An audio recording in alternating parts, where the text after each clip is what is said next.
तो आदाब, नमस्कार, गुड इवनिंग, सत श्री अकाल। एक बार फिर आप तमाम लोगों का स्वागत है क्राइम तक की कहानी के इस एपिसोड में। उम्मीद है पूरी फैमिली अच्छी होगी, अपना और अपनों का ख्याल रख रही होगी। आज मंडे है, वीक का पहला दिन। बहुत सारी हलचल हुई कल संडे से लेकर आज तक। तो आज की आपको मैं जो पिछले कई दिनों से कहानी सुना रहा था और मैं आपको ये भी बता रहा था कि इसके कई तार राजस्थान से जुड़े हैं, कुछ हरियाणा से जुड़े हैं। सोनीपत और सीकर का नाम लिया था। अब धीरे धीरे वो सारी सच्चाई सामने आती जा रही है। एक मैंने आपको सैटरडे या फ्राइडे को ये भी कहा था कि सिद्धू मूसेवाला उस दिन बिना बुलेट प्रूफ कार के, बिना गनर के बाहर निकलते हैं, लेकिन ये बात बाहर इंतज़ार कर रहे शूटर को कैसे मालूम? तो क्या कोई इनसाइडर इसमें शामिल था? उसका भी खुलासा हुआ है कि वो इनसाइडर कौन था, वो भी आपको बताऊंगा। साथ ही 26 मई से लेकर 29 मई के बीच पूरी साजिश कैसे रची गई सिद्धू मूसेवाला को मारने के लिए, वो लगभग साफ हो चुका है। वो पूरी कहानी भी आपके सामने रखूंगा। लेकिन इन सबको आपके सामने रखूं उससे पहले एक बार फिर आपको बताऊं कि कुकू एफएम पर भी तमाम ऐसी कहानियां आती हैं जो आप सुन सकते हैं, अपने मनपसंद की कहानियां, चाहे वो क्राइम की हो, पॉलिटिक्स की हो, मिस्ट्री हो, अलग अलग फील्ड की हो, बायोग्राफी, ऑडियो बायोग्राफी। तो कुकू एफएम ऐप पर आप अपनी मनपसंद की कहानियां सुन सकते हैं। और क्राइम तक टीम के लिए क्राइम 50 है, डिस्क्रिप्शन पर लिंक है, ज़्यादा जानकारी भी है। तो आप अपने हिसाब से अपनी पसंद की कहानियाँ कुकू एफएम ऐप पर भी सुन सकते हैं। आज की पूरी कहानी साजिश, इनसाइडर और उस केकड़े के बारे में आपको बताऊं, जिस केकड़े का नाम इस वक्त सुर्खियों में है सुबह से। उससे पहले आपको एक और खबर मिली होगी कल की। मुंबई में सलमान खान और सलीम खान को एक बार फिर धमकी मिली। अब इत्तेफाक से ये खबर इसलिए सुर्खियों में आ गया क्योंकि पिछले एक हफ्ते से मूसेवाला हर जगह सुर्खियों में है, पूरे देश के, चाहे वो अखबार हो, टीवी हो। और उसी मूसेवाला का नाम लेकर सलीम खान और सलमान खान को धमकी भरा खत मिला। और उस खत के 2 लाइन यही थे कि सलीम खान और सलमान खान, तुम्हारा भी मूसेवाला होगा। अब हाल लिखना शायद वो भूल गया, बस यही 2 लाइन लिखी कि सलीम खान और सलमान खान, तुम्हारा भी मूसेवाला होगा। और नीचे में नाम की जगह खत भेजने वाले का, सलीम खान, सलमान खान, बहुत जल्द आपका मूसेवाला होगा। एग्जैक्ट जो लाइन है, सलीम खान, सलमान खान, बहुत जल्द आपका मूसेवाला होगा। नीचे नाम में 2 शब्द लिखे हैं, 2 अंग्रेजी के, एक जीबी और दूसरा एलबी। बस ये ख़त है। अब ये ख़त कैसे, क्यों? सलीम खान, सलमान खान के जो फादर हैं, वालिद हैं, वो डेली मॉर्निंग वॉक पे जाते हैं। बांद्रा में रहते हैं, गैलेक्सी अपार्टमेंट आप सभी जानते हैं। तो उन्हीं के घर के पास सी फेसिंग में एक वो बैंड स्टैंड पर सुबह सुबह बहुत सारे लोग, एक तरफ समंदर है तो अच्छा माहौल होता है, टहलने के लिए जाते हैं। तो सलीम खान साहब की भी ये आदत में शामिल है, शुमार है, वो सुबह टहलने के लिए जाते हैं करीब 7:30 से 9:30 के बीच में। टहलने के बाद वो एक ख़ास बेंच है, 4-5 एक जगह पे एक बेंच लगा हुआ जो उनका पसंदीदा बेंच है, जहाँ वो बैठ जाते हैं। संडे कल 5 जून सुबह 7:40 पर वो अपने पसंदीदा बेंच पर बैठने जा रहे थे। तभी उनके साथ उनका एक जो गार्ड था, उसका नाम था श्रीकांत तुकाराम। तो बैठ रहे होते थे, अचानक उसी बेंच पर देखता है कि वो एक कागज़ का एक टुकड़ा पड़ा हुआ है। वो कागज़ का टुकड़ा उठाता है, देखता है और सलीम साहब की तरफ बढ़ा देता है।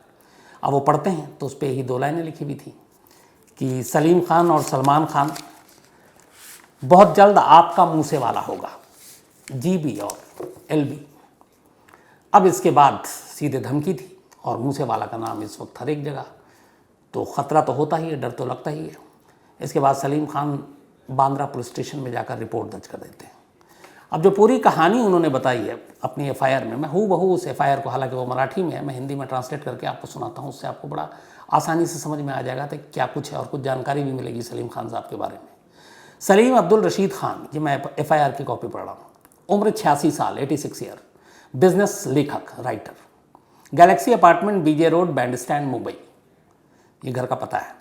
मैं ऊपर बताए गए स्थान पर साल 1973 से अपनी पत्नी के साथ रहता हूँ। इस पते पर मेरे साथ मेरी पत्नी सलमा खान भी रहती हैं। इसी के साथ मेरे अपार्टमेंट के नीचे के फ्लोर पर मेरा बेटा सलमान खान भी रहता है।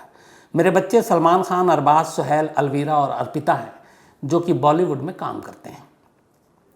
साल 1965 से ही, यानी कि 1965 से ही मैं मूवी के लिए राइटिंग का काम करता हूँ, लेकिन फ़िलहाल काम से दूरी बनाई हुई है। मैं कई सालों से सुबह 7:30 बजे से लेकर 9:30 बजे तक व्यायाम और मॉर्निंग वॉक के लिए मुंबई बांद्रा के बस स्टैंड के प्रोमेनोड में जाता था।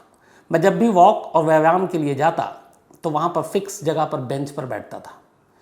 इसके साथ ही मेरा बॉडीगार्ड श्रीकांत तुकाराम, जो कि 27 साल का है और वहाँ पे रहता है फलाने जगह पर, और दूसरा बॉडीगार्ड राजकुमार गुप्ता, जो कि 40 साल का है, 5/6/22 को, यानी कल की बात है, सुबह 7:40 पर मैं रोज़ की तरह वॉक पर गया और बैंड स्टैंड के वहाँ अपने बेंच पर जा बैठा। तभी मेरे बॉडीगार्ड श्रीकांत को उस बेंच पर रखा एक चिट्ठी दिखा और उसने वो चिट्ठी मुझे दे दिया। फिर तो वो चिट्ठी मैंने खोल कर पढ़ी, जिसमें लिखा था कि सलीम खान सलमान खान बहुत जल्दी आपका मुँह से वाला होगा, केजी और LB। सलीम खान के मुताबिक इस चिट्ठी में उन्हें और उनके बेटे सलमान खान को जान से मारने की धमकी दी गई है। ऐसी धमकी देने वाले का उन्हें पता नहीं। उन्होंने लिखा कि मुझे नहीं मालूम ये कौन है, लेकिन इसीलिए फिर मैं बांद्रा पुलिस स्टेशन में रिपोर्ट लिखाने के लिए आया हूँ। आगे एफआईआर में लिखते हैं कि इसके बाद मेरे बॉडीगार्ड ने अपने पहचान के पुलिस वाले सोमनाथ पवार से फ़ोन पर बात की और मामले के बारे में जानकारी साझा किया, जिसके बाद जल्दी बांद्रा पुलिस स्टेशन के वरिष्ठ पुलिस निरीक्षक राजेश देवरे, पुलिस अधीक्षक सागर विक्रम निकम और पुलिस सोमनाथ पवार जगह पर मिलने पहुंचे। इसके बाद सलीम खान ने सभी हकीकत और चिट्ठी पुलिस को सौंप दी। इसके बाद 5/6/7/40 को मिली चिट्ठी को लेकर पुलिस में सारी रिपोर्ट दर्ज करा दी। तो उन्होंने इस मामले में पूरी जानकारी दर्ज करा दी। ये तो कहानी का एक पार्ट है।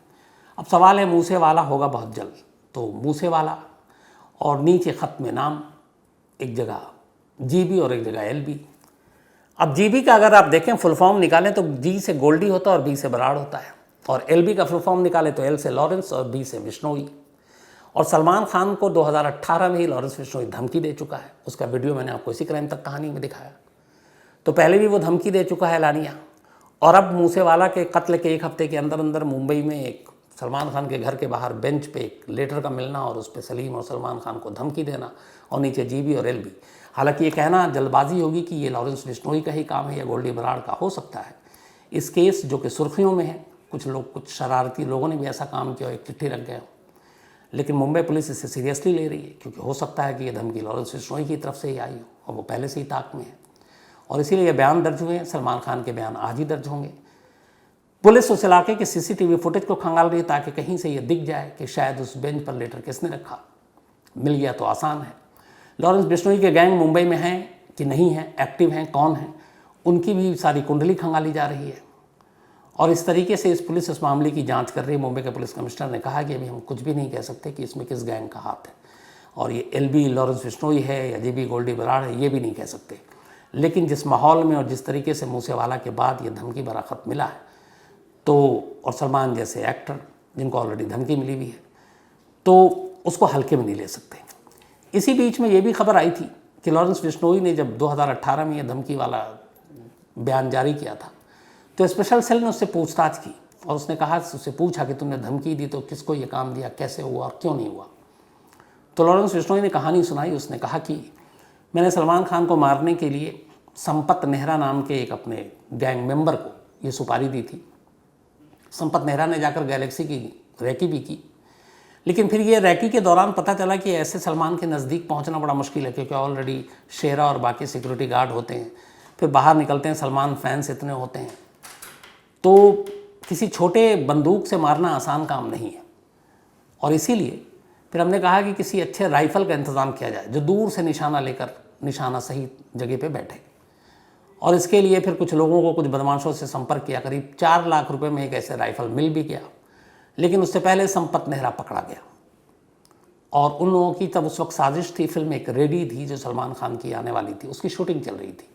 तो उसी फिल्म रेडी के शूटिंग के दौरान कहीं मौका मिलते ही ये काम करना था। लेकिन एक तो राइफ़ल का वक्त पे ना मिलना, दूसरा संपत नेहरा जिसको ये काम दिया गया उसका पकड़ा जाना, उसकी वजह से ये साजिश अधूरी रह गई। और अब ये ख़त का मिलना, तो सारी चीज़ों को देखकर मुंबई पुलिस आगे की कार्रवाई कर रही है, मामले की जांच कर रही है। आगे क्या होता है उसकी अपडेट मैं आपको ज़रूर दूंगा। अब आते हैं आज की कहानी के ऊपर। एक केकड़ा और 8 शूटर।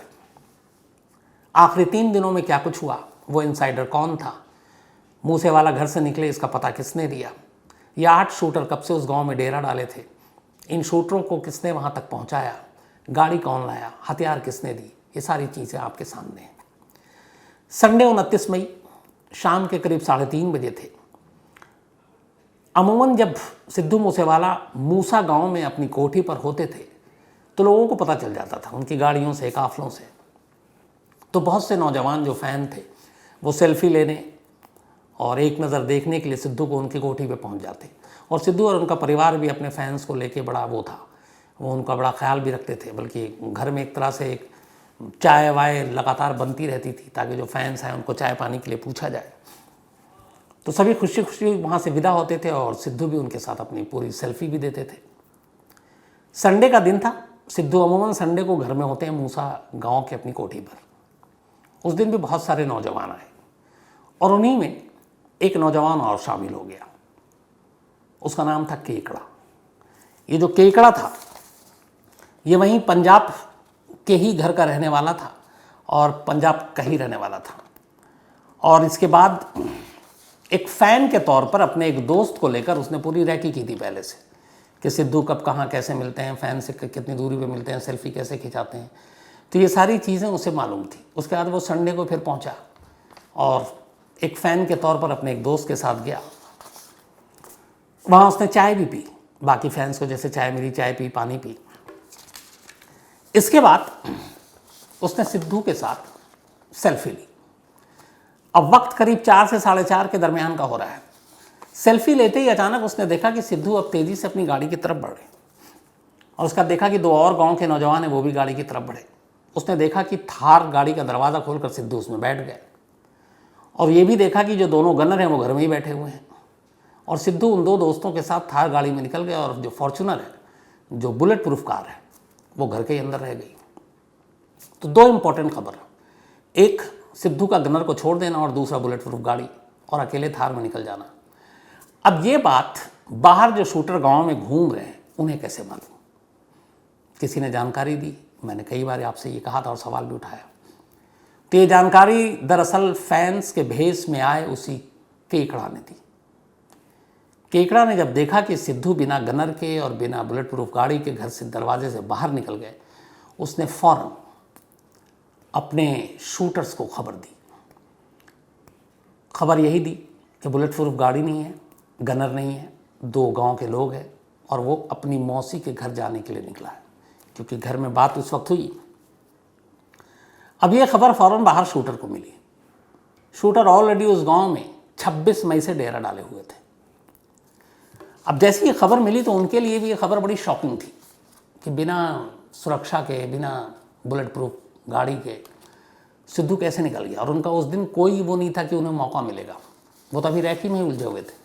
बट उन्हें लगा कि अगर ऐसा है तो फिर इससे बेहतर चांस नहीं होगा। सिद्धू की कोठी से मेन रोड करीब 1 किलोमीटर के दूर, सिद्धू की मौसी का घर सिद्धू की कोठी से करीब 12 किलोमीटर दूर। सिद्धू गाड़ी में निकलते हैं। खबर अंदर से केकड़ा ने दे दी है। सारे शूटर जो है 2 गाड़ियों में मौजूद, एक बोलेरो में और एक कोरोला में, वो एक्टिव। जैसे ही सिद्धू अपने घर से मेन रोड पर 1 किलोमीटर दूर आते हैं, उसके बाद करीब 500 मीटर के फासले पर ही ये गाड़ियाँ उनके पीछे लग जाती हैं। अब रास्ते में यह था कि बहुत सारी गाड़ियाँ आ जा रही थी, तो रोकना घेरना उस वक्त मुश्किल था और सिद्धू का घर भी नज़दीक। तो उन्होंने इतनी रैकी कर रखी थी कि उन्हें मालूम था कि चौड़ी सड़क और खुला मौका कहाँ मिलेगा। और उन्हें मालूम था कि ये मौका मिलेगा उनको जवाहर के गांव में। जवाहर के ये गांव का नाम है। सिद्धू की कोठी से करीब 8 किलोमीटर दूर जैसे ही जवाहर के गांव पहुंचे, ये गाड़ी पहुंची। अचानक दोनों गाड़ियों ने अपनी रफ्तार बढ़ाई, सिद्धू की गाड़ी को ओवरटेक किया। एक ने आगे से, एक पीछे रहा और उसके बाद उतर कर अंधाधुंध गोलियां चलानी शुरू कर दी। उसके बाद सिद्धू की मौत हो गई। जिस जगह पे ये शूट आउट हुआ वहाँ से सिद्धू की मौसी का घर 3 किलोमीटर सिर्फ और रह गया था। अब सवाल ये है कि केकड़ा और केकड़ा ने जिन शूटर को ये जानकारी दी, ये सारी बातें कैसे पता चली, ये खबर कैसे बाहर आई, कौन कौन लोग शूटर हैं उनका खुलासा अब कैसे हो रहा है, आखिर कौन ऐसा शख्स है जिसने ये सारी जानकारी बाहर की है, हथियारों का इस्तेमाल कहाँ से हुआ, गाड़ियाँ किसने दी, ये सारी जानकारी एक एक करके सामने आ गई। तो असल में ये जो सारी जानकारी है, ये जानकारी उन्हीं में से एक पन्नू नाम का एक बदमाश गैंगस्टर पंजाब का, जो उत्तराखंड में उसने कुछ क्राइम, कुछ लूटपाट की वारदात को अंजाम दिया, तो उत्तराखंड की जेल में बंद था। जब शुरुआती तफ्तीश हुई तो 48 घंटे बाद ही मंगलवार 29 मई को ये हुआ, संडे था, और 31 मई ट्यूसडे को पंजाब पुलिस को कहीं से इनपुट मिला कि पन्नू को इसके बारे में बहुत कुछ जानकारी है। इसी के बाद पंजाब की पुलिस की टीम एक उत्तराखंड गई और ट्रांजिट रिमांड पर जेल से निकालकर पन्नू को अपने साथ पंजाब ले आई।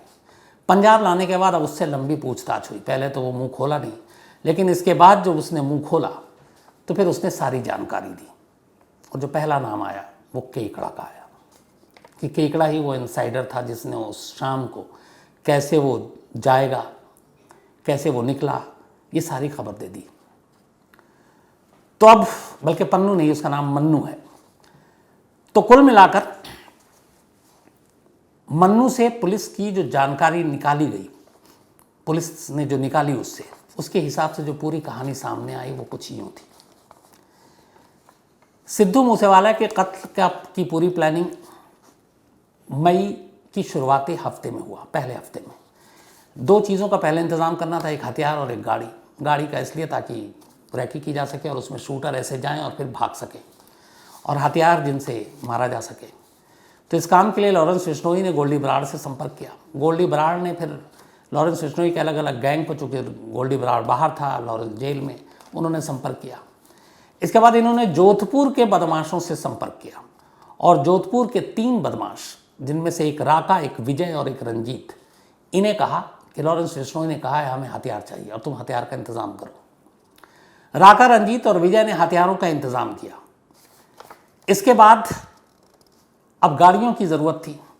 गाड़ी का इंतज़ाम किया राजस्थान के सीकर इलाके के एक बदमाश ने, जिसका नाम था नसीब खान। नसीब खान ने बोलेरो गाड़ी का इंतज़ाम किया। उसके बाद इस बोलेरो गाड़ी का इंतज़ाम करने के बाद उसने इसको फतेहाबाद में ले जाकर चरणजीत नाम के एक और बदमाश को सौंप दिया। अब फतेहाबाद से चरणजीत बोलेरो को लेकर मानसा पहुंचता है पंजाब। तो अब गाड़ी का इंतज़ाम हो गया, हथियार का इंतज़ाम हो गया, अलग अलग किस्तों में, अलग अलग खेपों में इन हथियारों को मानसा पहुंचाया गया। इन सब के बाद अब शूटरों को भेजने की बारी थी। सबसे इंपॉर्टेंट काम यही था। इसके लिए पुलिस को उलझाना था और गैंग पे सीधे आंच ना आए। तो पुलिस को उलझाने के लिए लॉरेंस और गोल्डी बराड़ ने एक अजीब चाल चली। उसने 4 अलग अलग स्टेट के शूटरों की एक टीम बनाई। आमतौर पे ऐसा होता नहीं है। उसने पंजाब से कुछ शूटर इकट्ठा किए, कुछ हरियाणा से किए, कुछ राजस्थान से किए और सबसे चौंकाने वाला कुछ महाराष्ट्र के पुणे से किए। इसका मतलब है कि उसका गैंग कहाँ कहाँ तक फैला हुआ, इससे आप अंदाज़ा लगाइए। तो 4 स्टेट से 8 शूटरों को सिलेक्ट किया गया। अब इन सभी शूटरों को सारा टास्क दे दिया गया और इनको 26 मई को पंजाब पहुंचने को कहा गया और बताया गया कि वहाँ तुम्हारा कौन कॉन्टैक्ट है जो तुम्हें वेपन देगा और कौन है जो तुम्हें गाड़ी देगा जिससे तुम्हें रैकी करनी है। तब तक एक दूसरी गाड़ी करोला का भी इंतज़ाम हो चुका था और वो भी मानसा पहुँच गया। तो अब 2 गाड़ियाँ वहाँ पहुँच गई, हथियार की खेप किसी और के पास है। अब ये शूटर पहुँचते हैं 26 मई को पंजाब। पंजाब जाने के बाद पहली बार ये सारे शूटर जो अलग अलग स्टेट से आए थे 4, कोटकपुरा हाईवे, ये मानसा के ही करीब है, उस हाईवे पर इनकी पहली बार मुलाकात होती है आपस में, 4 स्टेट के 8 शूटर की। इसके बाद ये वहाँ से जाते हैं, कहीं ठहरते हैं, फिर पहुँचते हैं अगले दिन मानसा। और ये सभी 8 अलग अलग ग्रुप में मूसेवाला की कोठी और मूसा गांव, इसकी पूरी रैकी करते हैं। मानसा डिस्ट्रिक्ट की रैकी करते हैं। इनका एग्जिट क्या होगा, किस रास्ते से भागेंगे, कहाँ कहाँ नाके नहीं होंगे, उन सब की रैकी करते हैं। और ये सिलसिला 27-28 को चलता रहता। 29 को भी इनका जो प्लान था वो ऐसा नहीं था, मौके की चूँकि तलाश में थे। 28 को सिक्योरिटी हटी, 29 को अचानक शाम को वो बिना बुलेट प्रूफ और उसके निकल गए। और केकड़ा इत्तेफाक से उस वक्त एक फ़ैन के तौर पर सेल्फी लेने के लिए वहाँ मौजूद था। तो केकड़ा ने खबर दे दी। सारी चीज़ें मिलाकर इनका काम आसान हो गया। इसके बाद उन्होंने पीछा किया और फिर गोली मारी। अब जो ये 8 शूटर हैं 4 स्टेट के, पहली बार इनका खुलासा, इनका चेहरा, इनका नाम सामने आ गया। इन 8 में से एक का नाम है मनप्रीत सिंह, एक का नाम है हरकमल और एक का नाम है जगनरूप सिंह रूपा। मनप्रीत, हरकमल और जगनरूप सिंह रूपा, ये तीनों पंजाब के हैं। इसके अलावा सुभाष बानुड़ा ये राजस्थान के सीकर का है। संतोष जाधव और सौरभ महाकाल ये दोनों महाराष्ट्र के पुणे के हैं। इसके अलावा मंजीत सिंह और प्रियवर्ती फौजी, ये दोनों हरियाणा के हैं।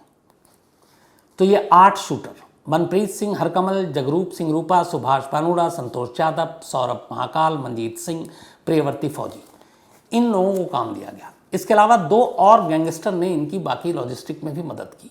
एक तो मन्नू ने की ही, उन दोनों को भी पुलिस इस वक्त ढूंढ रही है।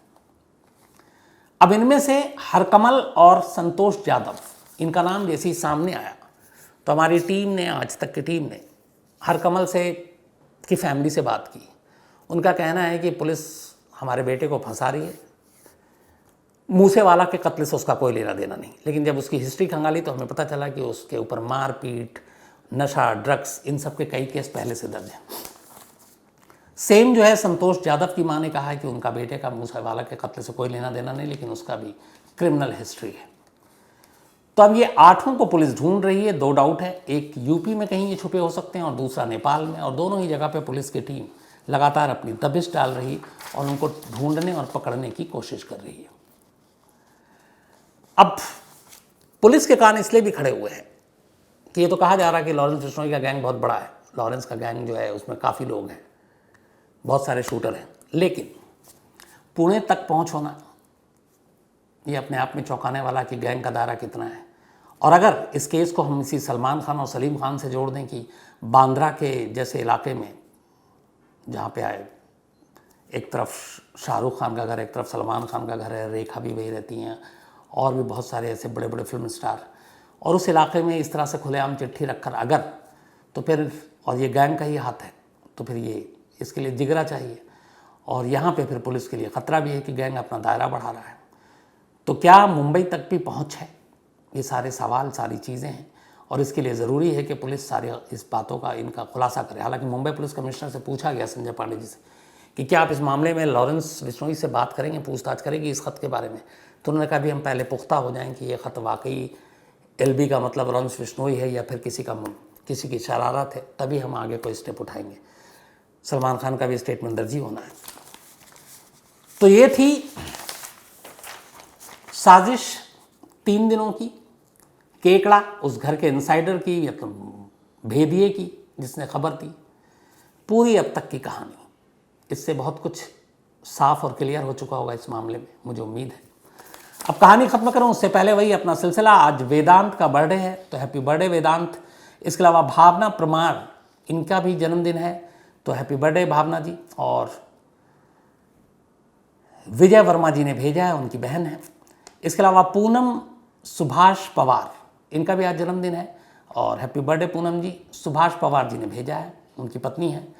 अरुण कुमार यादव जी का भी आज जन्मदिन है, तो हैप्पी बर्थडे अरुण जी। और यश यादव जी ने भेजा, उनके पिता हैं। शिखा का भी आज जन्मदिन है, तो हैप्पी बर्थडे शिखा। और राम जी तिवारी ने भेजा है। इसके अलावा डॉक्टर विकास गोविंद यादव, हैप्पी बर्थडे आपको भी डॉक्टर साहब। आकाश यादव जी ने भेजा है। इस्माइल नागरवाला, इनका भी आज जन्मदिन है, तो बहुत बहुत बधाई, मुबारक। इसके अलावा उत्तम सम्राट, इनका भी आज जन्मदिन है, हैप्पी बर्थडे उत्तम, आरा से हैं ये। विनय ठाकुर, इनका भी आज जन्मदिन है, हैप्पी बर्थडे विनय, और मंडी हिमाचल प्रदेश से हैं। महेश चहर, इनका भी आज जन्मदिन है, हैप्पी बर्थडे महेश जी। और ममता जी के हस्बैंड हैं ये, सीकर से, राजस्थान। इसके अलावा मेहा सेंगूर, इनका भी आज जन्मदिन है, तो हैप्पी बर्थडे मेहा। और नरेंद्र कुमार, इनकी बिटिया है ये। इसके अलावा सतुभा जडेजा, तो सतुभा जडेजा, इनका भी आज जन्मदिन है, हैप्पी बर्थडे सतुभा जी। और परिन हम्बल ने भेजा है। साथ ही आज संजय गुज्जर और विकास गुज्जर जी, बल्कि संजू गुज्जर जी और विकास गुज्जर जी, इनकी एनिवर्सरी, आप दोनों को बहुत बहुत बधाई। उद्यम गुज्जर जी ने भेजा है।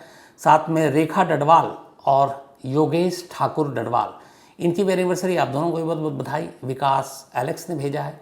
और लाली और शेखर कुमार जी की भी आज एनिवर्सरी है, तो आप दोनों को भी बधाई। ये रिधि ने भेजा है।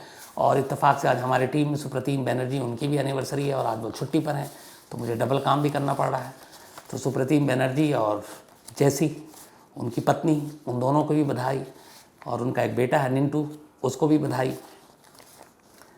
अब इशू परमार राजपूत, इन्होंने एक मेल लिखा कि सुशांत सिंह राजपूत और इस मूसेवाला की एंकरिंग में आप में फ़र्क देखा मैंने।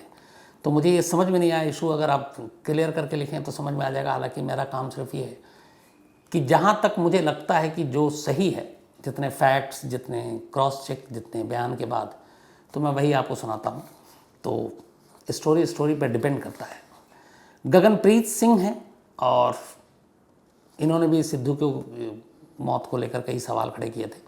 एजाज मलिक हैं, एक स्टोरी की फरमाइश की है। इसके अलावा कृष्ण सेंचुरी हैं नेपाल से, थैंक यू वेरी मच, आपने भी स्टोरी की फरमाइश की। एक हितेश साथिया हैं, एक स्टोरी की फरमाइश की। अलावा ए खिलजी हैं, थैंक यू सो मच आपके मेल के लिए। गणपत लाल विश्नोई जी हैं, thank you so much Ganpat Lal ji आपकी इस अच्छे मेल के लिए। इसके अलावा अरबाज हसन हैं और आफरीन हैं, थैंक यू सो मच आपके मेल के लिए, आगरा से हैं दोनों। यामिनी कपूर हैं, एक स्टोरी की फरमाइश की। और पर्सनल पॉइंट, ये कहानी मैं ट्रिपल मर्डर दिल्ली की सुना चुका हूँ, यामिनी जी आपको इसी कहानी की लिस्ट में मिल जाएगी। इसके अलावा पार्थ जाविया हैं, मंजीत दास हैं, एक स्टोरी की फरमाइश की है। हरे राम चौहान हैं, भरत मोटवानी हैं, इनकी भतीजे का बर्थडे था, ये भूल गए, तो related happy birthday Bharat Motwani ji, आपने अपनी भतीजे का नाम भी नहीं लिखा। डॉक्टर अजय बिश्नोई जी हैं, एक स्टोरी की फरमाइश की। इसके अलावा दीपक बेहुरा है, एक स्टोरी की फरमाइश की है। गगनदीप सिंह जी हैं, गौरव सिंह मनहास हैं। इसके अलावा मोहिंदर सिंह हैं अपने आर्मी से, thank you so much Mohinder Singh ji आपके मेल के लिए।